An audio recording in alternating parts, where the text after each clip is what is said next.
I am Tiffany Burnett, and I'm here in Hell's Kitchen, Manhattan. I am moments away from meeting Jennifer Lynn Pelka, who is a personal chef here in the city. Jennifer is young, she's hip, she's gorgeous, she's great with a knife. Jennifer, what's on the menu today? We're gonna do some duck breasts from foie gras ducks, and I'm gonna look around the market and see what sort of produce we have available, see what we can pair with it. So how did you begin your culinary career?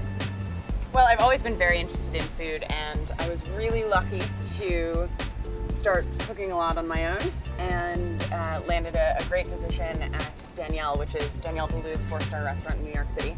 My family definitely is divided between someone who does savory and someone who does pastry. My mom, for example, hates cooking any sort of meat or cheese or savory item at all. So we would have mostly boxed, store-bought goods and a lot of fast food for dinner during the week. My father and I would do big gourmet dinners on the weekends. We would go to the markets, sort of shop in the way that we are now, and have incredible barbecues, grilling whole garlic on the grill. We are going to see Jennifer doing her magic and preparing our 2-course meal. The best part about having a personal chef is that you don't have to know what you're doing because she does. This is the duck, some duck prosciutto, so that's essentially just duck breast, some fresh herbs from my garden. We have sage and thyme and cipollini onions, a bit of frisee, and then we have cherries, which I'm going to do 3 different ways. Fantastic. Okay, let me, So Yeah. I know you have an inclination towards the French cuisine. Were you just introduced to that early, or what's your love for the French cuisine? Traditionally, the French have been really at the top of their game in terms of 4-star restaurants, and in the European tradition, among the Michelin 3 stars, and they place a lot of emphasis on a lot of traditional techniques, like sauces and stocks, and big hunks of meat, fresh produce. There's a real sort of farm element to everything. My favorite area of France is sort of the southwest of France. So things like duck confit and cassoulet, and just a lot of sort of farmhouse dishes. And I like adapting those and bringing them into what I currently do.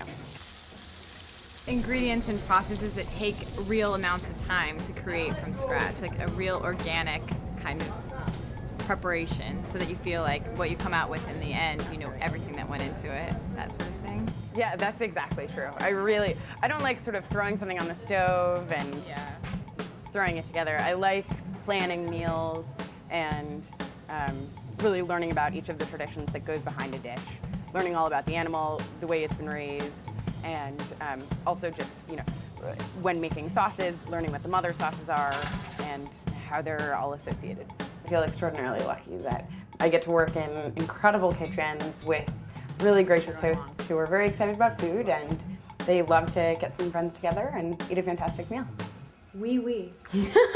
She's ready to go. You put her in the kitchen and she whips up a masterpiece. The idea of shopping and prepping and chopping, slicing, dicing, cooking, cleaning, doing all of the pots doesn't sound particularly fun to a lot of people, and they still want to have a dinner party. So they can hire me, and I do all of that for them. They get to sit down, relax, have an incredible meal that sort of feels like you are at a dinner party, but also is sort of restaurant quality food as well, without the noise and craziness associated with being in a restaurant. The most important thing is for people to remember that food should not be intimidating, it should be very exciting. There is something incredibly intimate about having a dinner prepared in your own kitchen. So I think what I found is that that's exactly what Jennifer does. She takes the level of service and standard from a fine restaurant and brings it into the privacy of your own home.